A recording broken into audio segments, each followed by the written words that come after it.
Hey there, I'm Jim Loeffler, founder of InTune Business Advisors, where we transform your manufacturing business into financial freedom through superior business valuation, growth, and exit planning services. Welcome to this week's InTune Insights. This is our first installment in our Knowing Your Numbers series. Today I'm going to talk about the current ratio and why it's so important for your business. What is the current ratio? Well, it's a measure of how well you're managing your current assets and current liabilities. And by current, I mean those assets like cash and others that will be converted into cash within 1 year, like accounts receivable and inventory.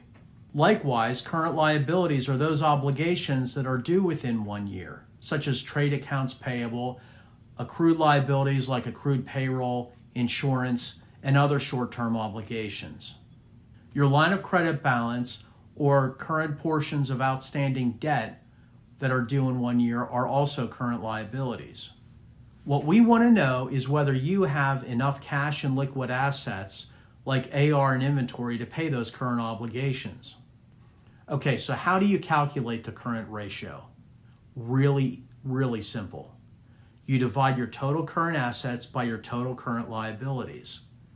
A ratio above 1 means you have sufficient assets to pay liabilities that are due in 1 year or less. But a ratio below 1 suggests a liquidity problem that needs to be addressed immediately. Let's take a look at an example.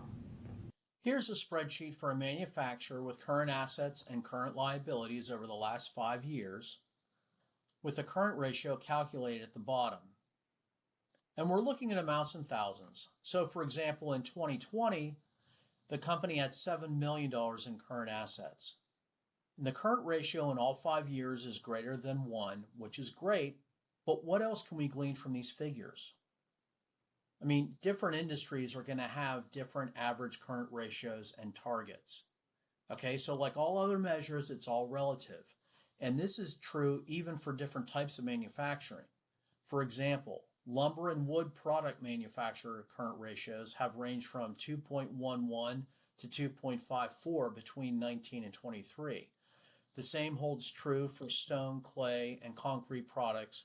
They're about in the same range. Fabricated metal products, on the other hand, are in a tighter range of 2.34 to 2.45.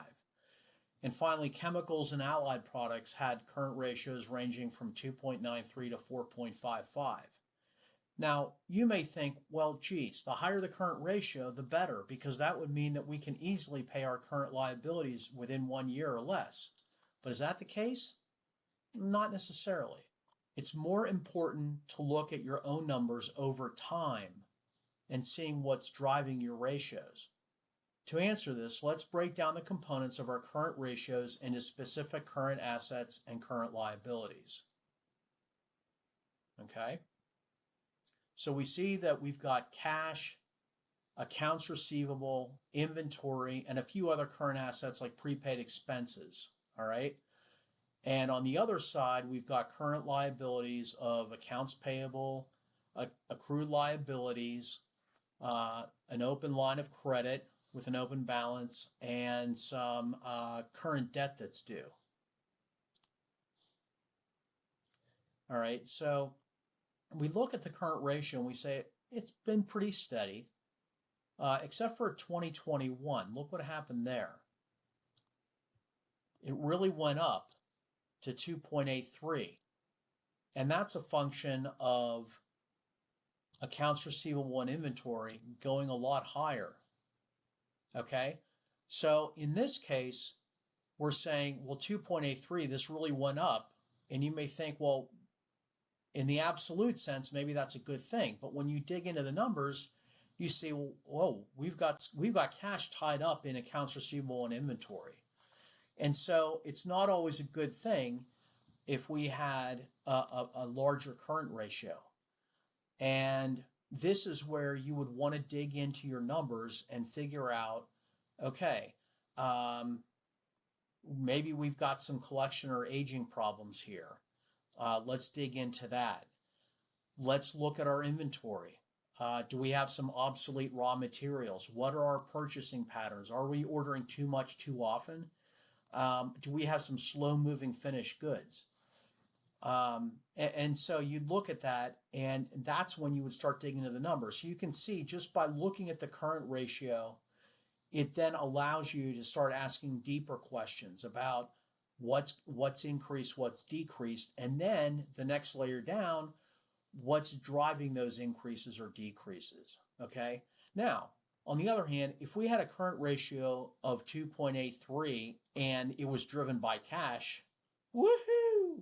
I mean, that'd be great. Who wouldn't want that? Okay. But again, you got to look at any ratio relative to your industry and relative to the trends within your own company's history. On the other hand, we've got a ratio in 2023 that's only 1.6. And here I'd start to look at, one of the things I'd look at is accounts payable and the fact that it increased to 3.2 million. And again, this is just a data point. But again, maybe it's looking at vendor terms and saying, well, are we getting overextended here? What's going on? Maybe this was just a couple of big orders, and maybe that's just a timing issue and a point in time where we ordered it and then we immediately paid it on the first of the year. So you've got to look at things in that context. So like other ratios, the current ratio is directional, meaning the measure at any point in time is just that, one data point. All right. But you want to look at it across a number of years, or more practically and more actionably across a number of months, or at the very least quarters, because that's going to tell you what's happening in your business. And looking at how the components of your current ratio are changing over time will give you insight in terms of where you need to focus.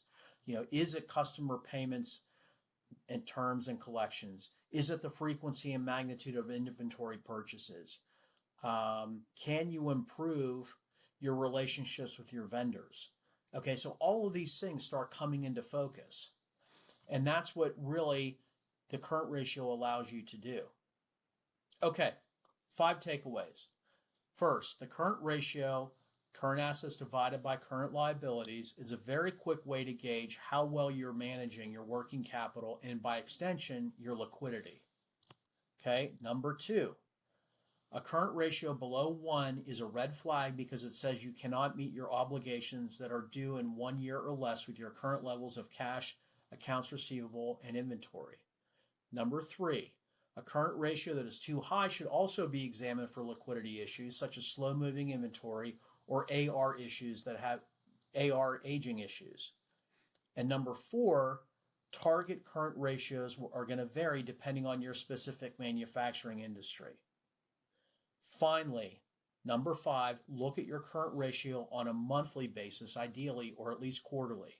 The sooner you see a problem, the faster you can take steps to improve it. If you're planning on selling your manufacturing business in the near future or even in the next decade, click the link below to schedule a free call with me. I'm happy to answer any questions you have. Remember, you know your business better than we ever will. Let's make sure you get a great price so you can enjoy the financial freedom you deserve. My name is Jim Loeffler. Get in tune.